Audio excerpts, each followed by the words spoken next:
En 1948, Jerusalén quedó dividida en dos partes, la occidental bajo el control israelí y la oriental bajo control jordano. Con este desenlace, que dejó la primera guerra árabe-israelí, los judíos perdieron el acceso al Muro de los Lamentos, siendo este considerado el lugar más sagrado al que podían acceder para rezar. Años más tarde, en 1967, transcurría la llamada Guerra de los 6 días, misma que se desarrolló del 5 al 10 de junio, cuando Israel ocupó la parte oriental de Jerusalén y otros territorios palestinos, como Cisjordania y Gaza. Los israelíes recuperan el Muro de los Lamentos y permitieron el acceso a los lugares sagrados a todas las religiones. Durante este año, un fanático judío incendió la mezquita de Al-Aqsa. Transcurría el año de 1982, cuando Israel invadía el Líbano y las fuerzas israelíes bombardeaban lugares sagrados cristianos en Beirut, además de campos de refugiados palestinos de Sabra y Shatila, cobrando la vida de miles de civiles.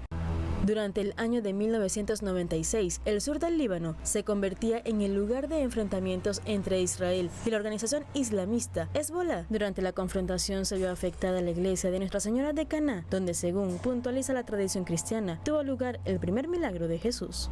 Ya para el año 2000, inició el levantamiento palestino contra la ocupación israelí, hecho que produjo ataques a lugares santos, cristianos y musulmanes en Cisjordania y Gaza. Las tropas israelíes durante 39 días impedían la liberación de al menos 200 palestinos que se refugiaban en el interior de la iglesia de la Natividad de Belén, donde según la tradición cristiana nació Jesús.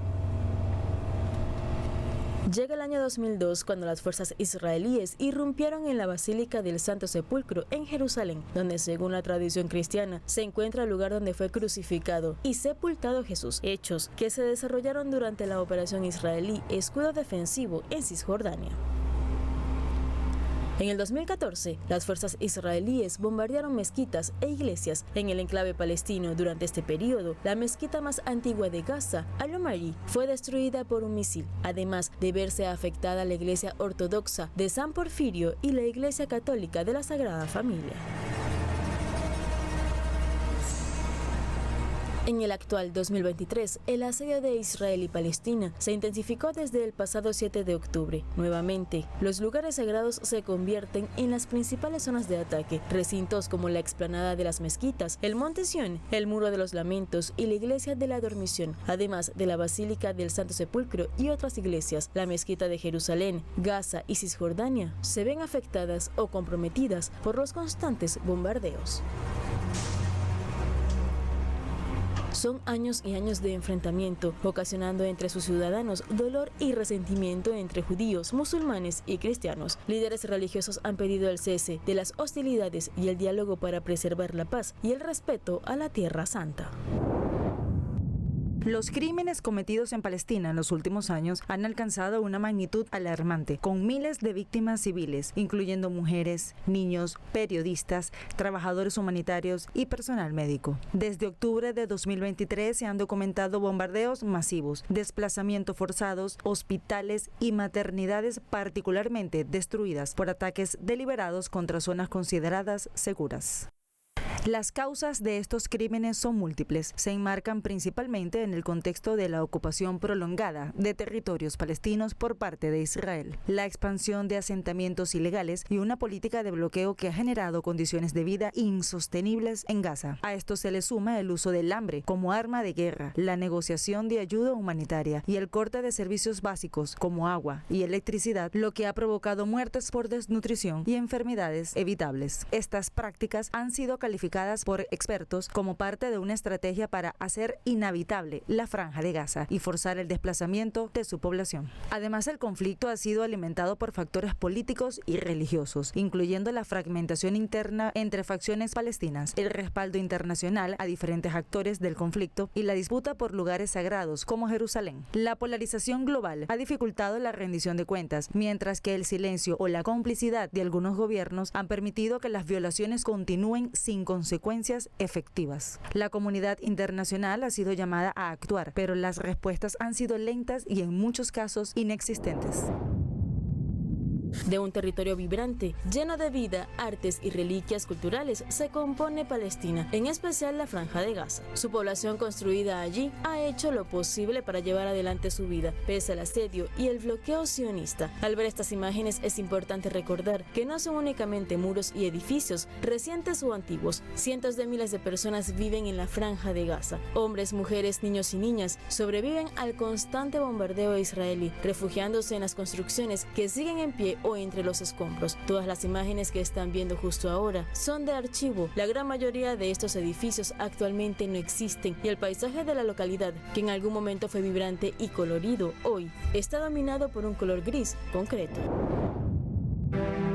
Las redes sociales y portales informativos han permitido que el mundo se mantenga al tanto de lo que ocurre en Palestina. Imágenes y reportajes audiovisuales han inundado redes sociales como Xcorp o Instagram, entre otras. A través de ellas se observan el antes y el después de la destrucción de algunas zonas de la Franja de Gaza y Cisjordania, mezquitas, escuelas, hospitales e incluso campos de refugiados. En este escenario, los crímenes cometidos en Palestina no solo representan una tragedia humanitaria, sino también una amenaza al sistema internacional de derechos humanos. La impunidad con la que se han ejecutado estas acciones, sumada a la falta de mecanismos eficaces de protección para la población civil, plantea un desafío urgente para la justicia global. La situación exige una respuesta firme y coordinada que detenga el sufrimiento del pueblo palestino y garantice que los responsables enfrenten las consecuencias legales correspondientes. Estados Unidos suspende la emisión de visa a todo aquel ciudadano que llegue procedente de Gaza. No importa si está sangrando, le falta un brazo, necesita asistencia humanitaria, no importa lo que pase, todos se van para afuera. Pregunto, ¿a dónde va a ir a parar esta gente? Y afirmo, ustedes dirán, la humanidad está rota. Aquí la descripción, un cuento muy chiquito de lo que pasó ayer. Una joven, 20 años, llegó a un hospital de Italia, falleció a menos de 48 horas. ¿Por qué? Porque llegó ya completamente desnutrida, tenía una enfermedad de base que la desconocía. Por más que la subieron a un vuelo militar italiano, no pudieron hacer nada por ella. Un caso de los millones de tantos que hay. Hay ONGs de la propia Israel, o sea, que no son de otro país o un extranjero que dice que Netanyahu, no. Hay ONGs de la propia Israel que dicen que lo que está cometiendo Netanyahu es un genocidio. Liso y llano.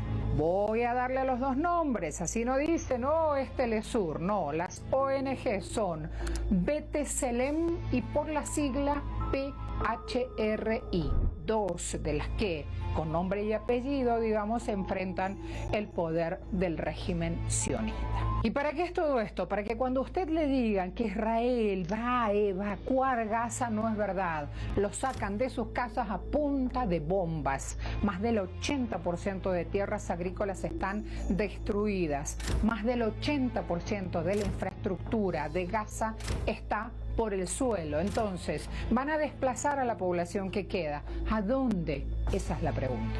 Martes 19 de agosto, Israel consumará el control operativo de Gaza. De esta forma, Netanyahu, con el apoyo de Estados Unidos y de la Unión Europea, asume esta decisión y con esto apoya a las transnacionales de la guerra.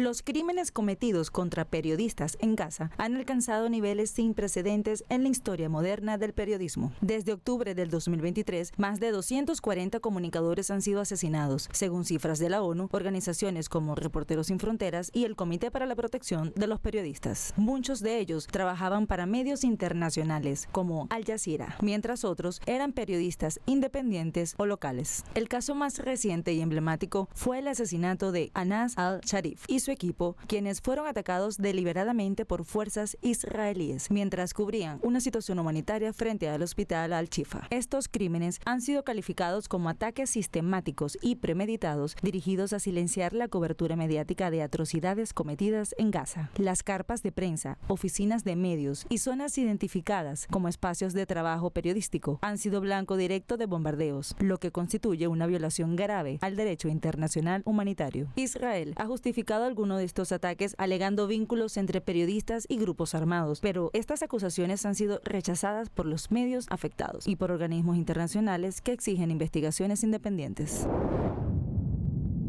A diferencia de los bombardeos sionistas del año 2014, que dejó como resultado 9 comunicadores palestinos muertos en menos de un mes, y el más desgarrador tuvo lugar en mayo de 2022, cuando la vida a la periodista de Al Jazeera, Shirin Abu Akleh, fuera sellada por un impacto de bala en el campo de refugiados en la localidad de Jenin, en la ciudad de Cisjordania, durante el ejercicio de su profesión en medio de una operación de las fuerzas de seguridad israelíes. Tras reportes de la Oficina de Medios de Gobierno de Palestina, se conoció que también varios profesionales de la comunicación fueron y siguen siendo amenazados de muerte, como es el caso de la corresponsal de la cadena Al Jazeera en Gaza, Youna El-Sayed, cuando su esposo recibió una llamada del ejército israelí indicándole que debían abandonar su hogar para evitar ser alcanzados por los tantos bombardeos en la franja de Gaza. Los periodistas que no han sido víctimas de los ataques sionistas en el frente de guerra también sufrieron directamente pérdidas cercanas. Tal es el caso de lo vivenciado por el director de la oficina de comunicación Al Jazeera, Will Al-Daoud, a quien le asesinaron 12 miembros de su familia, entre ellos su esposa, 2 hijos y nieto, en un refugio en el centro de Gaza, llamado Nuseirat, tras el desalojo de 1 millón de palestinos por órdenes del gobierno israelí a un lugar supuestamente seguro. Otro comunicador que apareció junto a varios de sus seres queridos durante el fuego graneado es Mohammad Abu Hasira en la agencia de noticias oficial de la Autoridad Nacional Palestina, WAFA, cuando su vivienda ubicada en un puerto de pescadores al oeste de la ciudad de Gaza, el cual dejó un saldo de más de 40 familiares muertos, incluidos él, sus hijos y hermanos. En tanto, el periodista palestino Ravi Abu Nukaira, quien cubría un ataque aéreo israelí selectivo en el campo de Al-Shabaab en Rafah, al sur de la franja de Gaza, el 9 de noviembre, le tocó la dura tarea de identificar a su hermana entre los muertos en la morgue del hospital de Al-Nahar en Rafah, de esta misma ciudad. Estaba filmando a personas desplazadas en el campo de Al-Shaboura, en Rafah. Se escuchó una fuerte explosión y me dirigí hacia allí para cubrir la historia, solo para descubrir que mi hermana, que estaba en casa de su amiga, fue martirizada y la llevaron al hospital. En cuanto al profesional de la cadena Palestina TV, Mohamed Abu Hatak, no contó con la misma fortuna este último jueves por la noche, cuando junto a 11 integrantes de su familia, entre los que se encontraban su esposa, hijo y hermano, fueron alcanzados por un bombardeo del ejército de ocupación israelí contra la ciudad de Jan Yuni, al sur de Gaza. Según indicaron los reportes, Mohamed Abu Hatak había estado trabajando en directo tan solo 1 hora antes de su muerte, junto a la de otros 4 periodistas más del mismo canal televisivo. Adicional a los profesionales de la comunicación, existen otras víctimas del sionismo, bien sea por estar privadas de libertad o haber sido asesinadas. En este contexto, también se ha silenciado a una generación de artistas que representan la memoria, la resistencia y la identidad cultural palestina. La poeta originaria de la Palestina ocupada nació en el año 1982. Estudió informática y comunicaciones, especializaciones que no impidieron perseguir su verdadero interés, el arte y la escritura en su idioma. Con cargos de incitación a la violencia y de respaldar a una presunta organización terrorista, Tataour fue acusada y arrestada por el gobierno sionista israelí únicamente por escribir versos y difundirlos a través de las redes sociales. La voz de Darren, recitando su poema Resiste, pueblo mío, resístelos, terminó siendo la excusa suficiente para movilizar al ejército de ocupación en un claro ataque a la libertad artística y de acallar las voces palestinas. Rafef Siadab, nacido en Beirut, Líbano, en el año de 1979 y pertenece a la tercera generación de su familia de refugiados en el extranjero, junto a la cual recorrió el mundo por varios años, siendo deportados por no ser reconocidos de forma oficial como asilados. A pesar de nunca haber pisado su tierra, la obra de Siadab, también en poesía como en activismo, refleja la pasión y apego que siente por su pueblo, en solidaridad con el sufrimiento de sus compatriotas por el fuerte rechazo a la política violenta y asesina del sionismo israelí. influenciada por la multiculturalidad del barrio de Brooklyn, en Nueva York, y por las historias que su familia le contaba sobre la vida en Palestina. Desde muy joven, sintió empatía por las causas justas y los grupos históricamente oprimidos, como los negros, las mujeres, los pobres y los palestinos. En una sociedad tan cuesta arriba para la mujer islámica, Suhair dedicó su labor artística desde la poesía y la actuación a la visibilización de la realidad que se vive en su país y la búsqueda de afectos por parte de aquellos que están dispuestos a escuchar.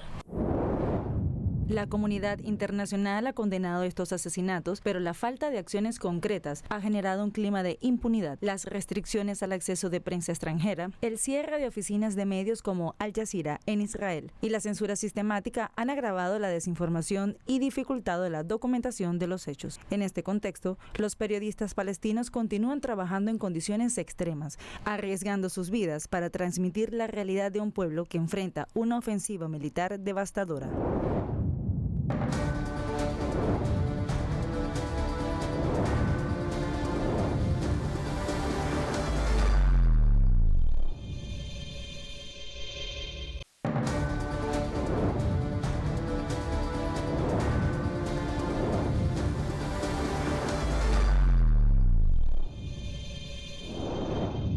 Se va, pero se queda. Miren a esta niña junto a su papá por Israel. بابا ترامب بيقول بده يطلعنا من غزة، أنت بدك تطلع من غزة؟ لا طبعا بدي غزة. ¿Lo vieron? Así es la semilla en Palestina, resistente como los olivos. El papá de esta niña se llama Anas al-Sharif, es uno de un equipo de reporteros de Al Jazeera que fueron todos. Israel no quiere que se documente nada de su inminente desembarco terrestre en Gaza. Al periodista Anas al-Sharif, junto a todo el equipo reporteril de Al Jazeera. Los atacaron con drones, sin pruebas. Dice Israel que es porque él hacía parte, este reportero específicamente al-Sharif, hacía parte del movimiento de resistencia palestina Hamas. Sin pruebas. Cuando Israel periodista es para que no se documente nada de lo que está haciendo. Ayer mismo el Consejo de Seguridad de Naciones Unidas sesionó de urgencia para abordar la hambruna en Gaza. Ayer mismo se da la periodistas con la orden del primer ministro de Israel, Benjamin Netanyahu. Miren ahora a la hija de Anas, que tiene muy claro, a pesar de su corta edad, habla con el corazón y dice: Netanyahu no quiere detener la guerra.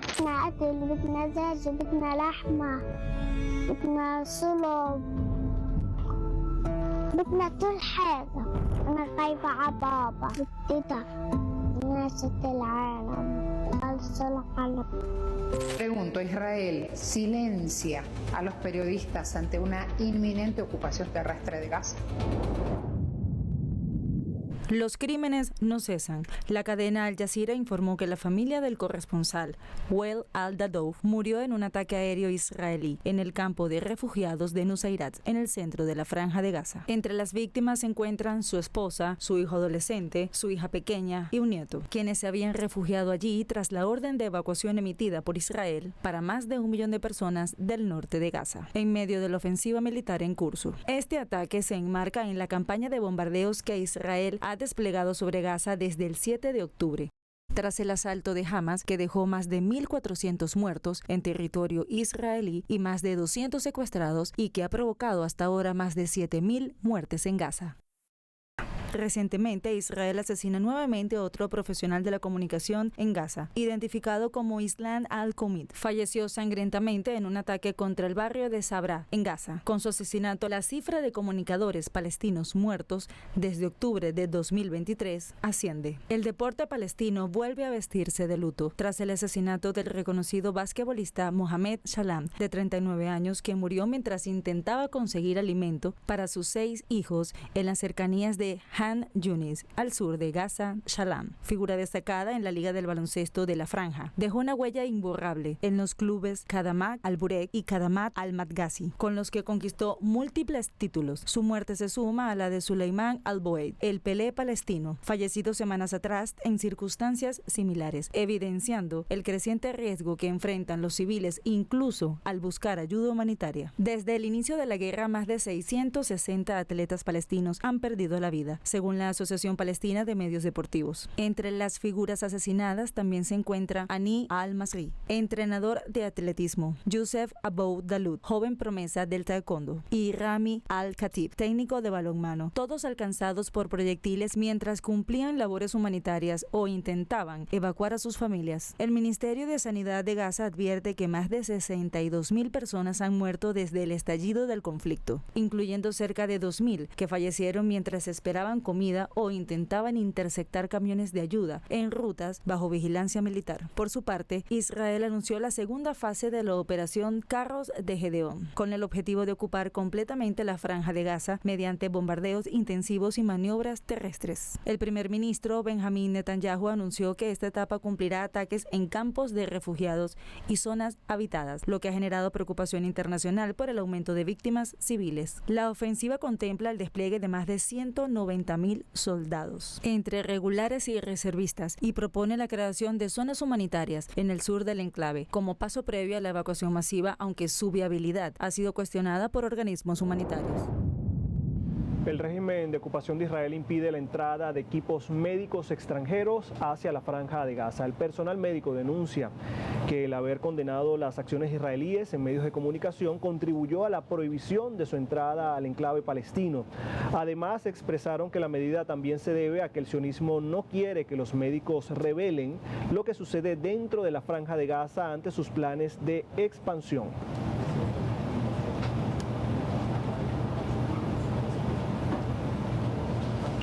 La Organización de Naciones Unidas, la ONU, declaró la situación de hambruna como catastrófica en la franja de Gaza debido a las operaciones genocidas que comete Israel. Un informe de la ONU alertó que desde el mes de julio más de 12.000 niños fueron diagnosticados con desnutrición severa. El documento señala que más de la mitad de la población pasa días sin comer debido a la escasez de alimentos tras el bloqueo de la ayuda humanitaria en los cruces fronterizos. El organismo calificó la agresión sionista como un desastre provocado para obtener el poder del territorio. Igualmente, el comisionado general de la Agencia de la ONU para los Refugiados Palestinos, la UNRWA, Philippe Lazzarini, expresó lo siguiente: la hambruna en Gaza es resultado directo de la prohibición de alimentos y suministros básicos durante meses, incluidos los provistos por la UNRWA. Aún es posible controlar la propagación de la hambruna con un alto al fuego y permitiendo a las organizaciones humanitarias entregar la ayuda.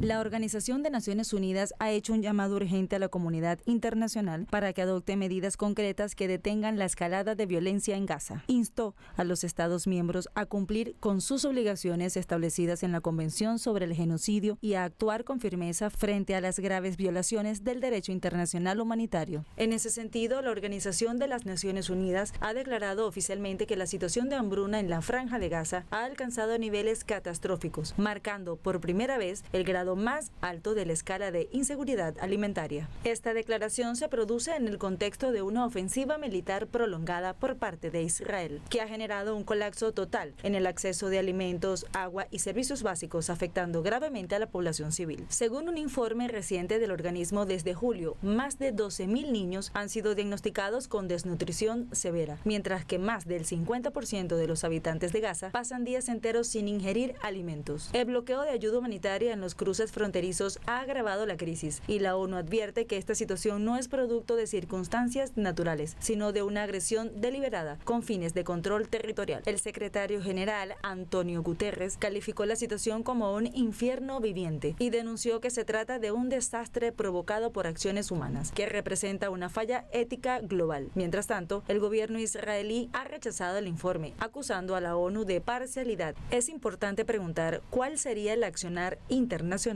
tras esta declaración emitida por la ONU, que pone en evidencia el genocidio por parte de las fuerzas sionistas, que han utilizado el alimento como arma de guerra.